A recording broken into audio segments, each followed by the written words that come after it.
Vamos a cambiar de tema, ya nos está guardando ella, Vanessa Elías, psicóloga, que siempre nos encanta tenerla, nos encanta debatir, reflexionar con ella, su palabra es súper importante. Hoy vamos a hablar de un tema también interesantísimo, crecer con un referente ausente. Crecer sin uno de esos referentes, sin uno de esos pilares, de esas puntas que deben estar en la vida sí o sí. ¿Y qué pasa cuando no está uno de ellos? ¿Qué consecuencias trae? ¿Cómo hay que trabajarlo, no? ¿Se puede superar o no? Van Elías, ¿cómo estás? Hola Majo, ¿cómo estás? Hola chicos, ¿cómo Hola, Vane. están? Hola, buenos días. Gracias por estar. Nos encanta tenerte y nos parece un tema súper importante y largo de desarrollar, ¿no? Esto de cuando un referente no está, cómo se crece sin uno de ellos, sea mujer, sea papá, sea mamá, ¿no? Sí, me parece importante aclarar que no es solamente papá o mamá, sino quien cumplió esa función, porque a veces, Totalmente, digamos, totalmente. es importante porque a veces la gente se pregunta, bueno, a mí me criaron mis abuelos, mis abuelas, una tía, ¿no? Digo, las circunstancias de vida pueden variar, entonces es importante tener en cuenta que son esas personas que de alguna manera cumplieron el rol, la Total. función de papá o mamá. Muy buena aclaración, Y esa Vane, sí. ausencia no es solamente física, ¿sí? Digo, porque si no pensamos que si tuvimos un hogar, lo que se entiende como hogar tipo, ¿no? Que es Sí, sí, esto, sí. papá y mamá Sí, sí. presentes físicamente, desestimamos entonces los conflictos que pueden haber o los trastornos que puede generar a nivel vincular, Total. ¿sí? La ausencia emocional también. Claro, tenés razón. Además, hasta cuando lo dije, viste, cuando uno, en esto de construirnos y de ampliar nuestra mente, cuando lo dije, hasta siento que dudé porque es verdad, es quien ocupe ese rol, digo, salir un poco de mamá y papá, ¿no? Tenés razón, totalmente. Claro, a veces, viste, hay Total, personas que han tenido un vínculo mucho más fuerte con abuelos o abuelas. total, total. Y entonces, bueno, es importante también ver cómo se gestó ahí esa relación, porque seguramente las repercusiones en la forma de relacionarnos, de vincularnos, va a tener que ver más con esa relación que quizás con la relación que tuviste con tu mamá. Si las circunstancias son así, en donde la abuela fue más presente y Exacto, viste que hay gente que te dice, exacto, me crió mi Claro. abuela, exacto, ¿no? Vane, totalmente. quiero consultarte antes de seguir abriendo el juego porque es interesantísimo el tema y creo que queremos caer ahí, ¿no? En qué consecuencias trae en la vida de una persona esta ausencia de referentes. ¿Hablamos de ausencia física o, aunque la persona esté, que no haya estado presente emocionalmente en la vida de esa... Claro, Exacto. sí. Te diría que la ausencia emocional eh, suele ser hasta más traumática aún, porque frente a la ausencia física, muchas veces sucede que de alguna manera se trata de sanear esa situación, Sí, ¿sí? Entonces, si bien, por supuesto, esto genera, digamos, lo más común es esta sensación de abandono, que no siempre tiene que ver con que la persona sí o sí te haya abandonado. A veces Claro. cuando una de las figuras parentales muere, por ejemplo, ajá, igual lo que opera es la sensación de abandono. Entonces, bueno, ahí tenemos que tramitar lo que tiene que ver con ese proceso de sanar el abandono. claro. Pero tenemos, digamos, elementos más contundentes para trabajar frente a una figura que físicamente no está. En cambio, cuando la figura está, pero emocionalmente no está y nos pone en conflicto, ahí operan un montón de otras cosas, porque muchas personas, por ejemplo, quieren hacer todo lo posible para que esta figura que, digamos, está en una desconexión Claro. emocional, Sí, les preste atención, ¿no? Como la pregunta constante en terapia suele Claro. ser, ¿qué puedo hacer para que me quiera? ¿Qué A puedo veces, hacer para que me vea? claro, ¿No? Y entonces también nos sentimos culpables de ese, claro, vamos a poner entre mil comillas, desamor. Yo no lo exacto. entiendo tan así, creo que nos cuesta muchas veces encontrar los modos de habitar los roles, ¿no? sí. Entonces, bueno, entiendo per se que hacemos lo mejor que podemos, salvo casos excepcionales, Vane, muchas veces no nos sale. es cortito, te pregunto esto. ¿Es hasta más sano a veces que la persona no esté físicamente? es más liviano, si se quiere. Mirá la pregunta que te hago, esto que estoy escuchando decir. ¿Es hasta más sano que la persona a veces no esté físicamente o no? ¿O es igual de doloroso? Porque a veces he escuchado a personas decir, este desamor, existiendo la persona, digamos, físicamente estando, es aún peor. ¿Puede ser o no? Mira, yo creo que un poco de eso se juega, Majo, porque lo cierto es, a ver, estamos generalizando, sí, por supuesto que habrá después que ver cada caso en particular, pero sí es cierto que frente a la ausencia física, en general tendemos, como te decía antes, a compensar, construyendo algún tipo de historia que nos dé cierta calma, ¿no? Entonces, o justificamos, imaginamos que lo habrá llevado o la habrá llevado a irse, por qué no pudo, por qué no. O si muere, muchas veces idealizamos, ¿no? Ese rol, esa figura. Entonces, de alguna manera, eso nos permite construir como un vínculo sin fisuras, ¿no? Porque del otro lado no hay defectos. Claro. ¿Se entiende? Como cuando compenso desde ahí. Sí, sí.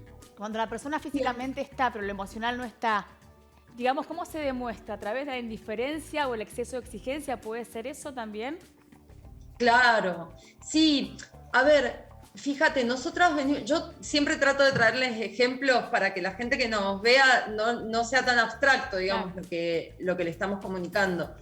A ver, nosotras venimos de generaciones que sufrieron como una ruptura muy fuerte respecto de los modos de relacionarse. Total. Tenemos que pensar que las formas de relacionarse, por ejemplo, de nuestras abuelas y abuelos, fue muy diferente a las de nuestros padres y madres. Y además, nuestros padres y madres fueron como la generación del divorcio, de alguna manera, ¿sí? Donde se legalizó el divorcio y entonces ya las parejas no se veían obligadas a sostener ese vínculo o esa familia que antes se sostenía a cualquier costo. Exacto. Esa generación de nuestros padres y madres viene de una estructura muy rígida a nivel emocional, ¿no? Donde había una distancia, digo, hasta lingüísticamente podemos pensar, se trataban de usted, ¿no? Entonces al papá y a la mamá lo trataban de usted. Entonces es interesante también ver que estas cosas se van heredando. Digo, cuando no elaboramos un mundo emocional, una salud emocional en la infancia, en la adolescencia, y venimos de una estructura tan rígida, después costó mucho que esas generaciones supieran cómo, ¿no? Fue como una generación de ruptura contra esa estructura hermética, pero que no supo muy bien qué otra cosa hacer ahí, ¿no? Se rompió, pero bueno, ¿qué hacemos? ¿Qué ponemos ahí donde estaba esto? Entonces, ahí empezaron a ver, por ejemplo, yo escucho mucho en el consultorio padres o madres infantilizados, ¿no? Como me dicen, no, pero es que mi mamá parece mi amiga, o mi papá sale a bailar al boliche donde voy yo, ¿no? Como esta cosa de que la distancia ya dejó de existir de alguna manera, y entonces, claro, ¿dónde encuentro ese referente, ¿no? Cuando digo, si mi mamá y mi papá tienen un mundo emocional súper adolescente, porque también carecieron de algunas cosas, ¿no? Y eso lo traspasan, lo trasladan, y entonces cuesta mucho, ¿viste? Como ver eso. ¿Cuál es mi referente? ¿En dónde me apoyo? ¿En dónde me siento segura? ¿En dónde me siento seguro? Un poco eso es lo que sucede. Entonces es verdad, como decís vos, Anita, a veces siento que es indiferente, ¿no? O sea, que no importa cuánto me esfuerce, y trato de seguir todas las reglas y digo, hago todo bien, me pasa con pacientes, me dicen, mira, estudié, me recibí con honores, hice un doctorado, me casé como quería mi familia, ¿viste? Y no logro la aprobación. Esa búsqueda constante de ser aprobadas, de ser aprobados. Vale, esa es la pregunta. Ahí voy. ¿Qué otras Esa consecuencias puede traer esta ausencia? ¿Y qué herramientas le podemos dar a los chicos como para ir sana? Llevando estas cosas cuando uno para detecta? Chicos y no tan chicos. No, porque pero por que me ahí parece que una carrera toda la vida. grande, bueno, si pero... no, que después las consecuencias son diferentes con el correr de los años. Claro. Vamos con las consecuencias primero y después vamos con las recomendaciones, ¿no? Claro, bueno, las consecuencias pueden ser, sobre todo, yo creo que hay una consecuencia fundamental que en nuestra generación se ve mucho, digo, nuestra generación, años más, años menos, ¿no? Que es esto de la inseguridad emocional, o sea, necesitar constantemente que nos demuestren que nos aman, o poner a prueba, ¿no? Esas relaciones, los vínculos que logramos construir, pareciera que constantemente los ponemos a prueba, como si hago esto, aún me vas a querer, ¿no? Una inseguridad constante a la hora de habitar las relaciones. Que muchas veces, igual, por ejemplo, en los vínculos de amistad, logramos sanar un poco eso, porque son vínculos que tienen por ahí otra distensión, logramos habitar un espacio de seguridad. A ver, vos me preguntabas, bueno, ¿qué herramientas les podemos dar, ¿no? A las personas que nos están viendo para tratar de sanar esto? Bueno, por supuesto, a ver, mi primera recomendación es buscar un espacio terapéutico donde profundizar, porque vamos a tener en cuenta que cada caso es un mundo, es una historia única, entonces tenemos que poder profundizar y ahondar ahí. Pero en términos generales, yo les diría que es muy importante empezar a reconciliarnos con nosotras, con nosotros, desde un lugar que un poco como emule estos roles, estos referentes, ¿no? Yo digo siempre, a mis pacientes les digo, hay que aprender a automaternarse, ¿no? ¿Y por qué uso el término maternar y no paternar? Porque, para ser honestos, venimos de una cultura en donde la figura materna tiene una fuerza mucho mayor a la figura paterna, Claro. ¿no? O sea, como es más común pensar en papás ausentes emocionalmente o físicamente que en mamás ausentes.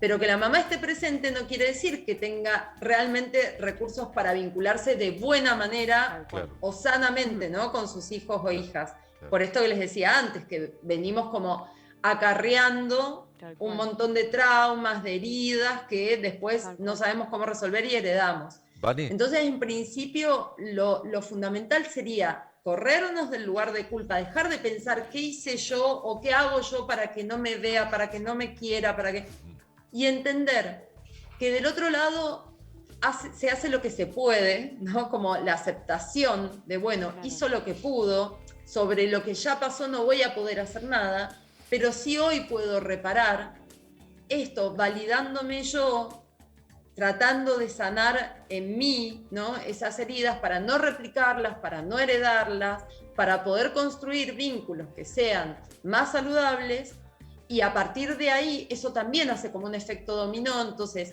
si puedo sostener un vínculo más saludable, voy a sanar hacia adentro también. Vani, muy breve te pregunto, ¿qué pasa en el caso de las familias ensambladas? Porque se corre el riesgo de el reemplazo y no es así, ¿no? Digo, la figura ausente es la figura ausente y el que llega de nuevo a ese ensamble llega para acompañar.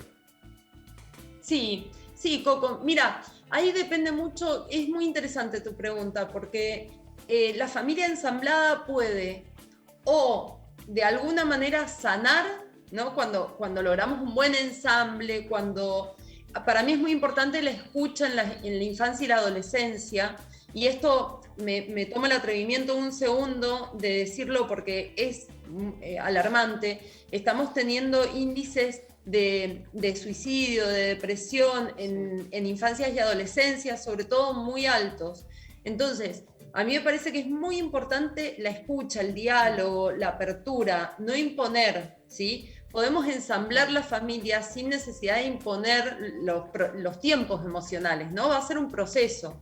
Ahora, hay veces que, por ejemplo, en esas familias ensambladas, encuentro un referente, ¿no? En el ensamble encuentro eso que me faltaba, eso de lo que carecía de alguna manera, y es sanador, pero no va a ser en todos los casos. Entonces lo fundamental es no imponer, sino respetar que va a ser un proceso y que los vínculos tienen que ser una elección, ¿no? O sea, tengo que poder elegir cómo relacionarme, con quién relacionarme, y no importa si es mi mamá, mi papá, la pareja de mi mamá, de mi papá, mi abuelo, mi abuela, yo tengo que encontrar una manera que me haga bien, y si no me hace bien, a veces lo que necesito es tomar un poco de distancia para ordenarme y ver entonces cómo es posible esa relación en particular. Qué tema interesante y cuánto nos ayuda siempre. Gracias, Vanessa. A ustedes, un placer siempre estar con ustedes. Que estés muy bien. Gracias. Chao, chao. Buena Un semana. beso.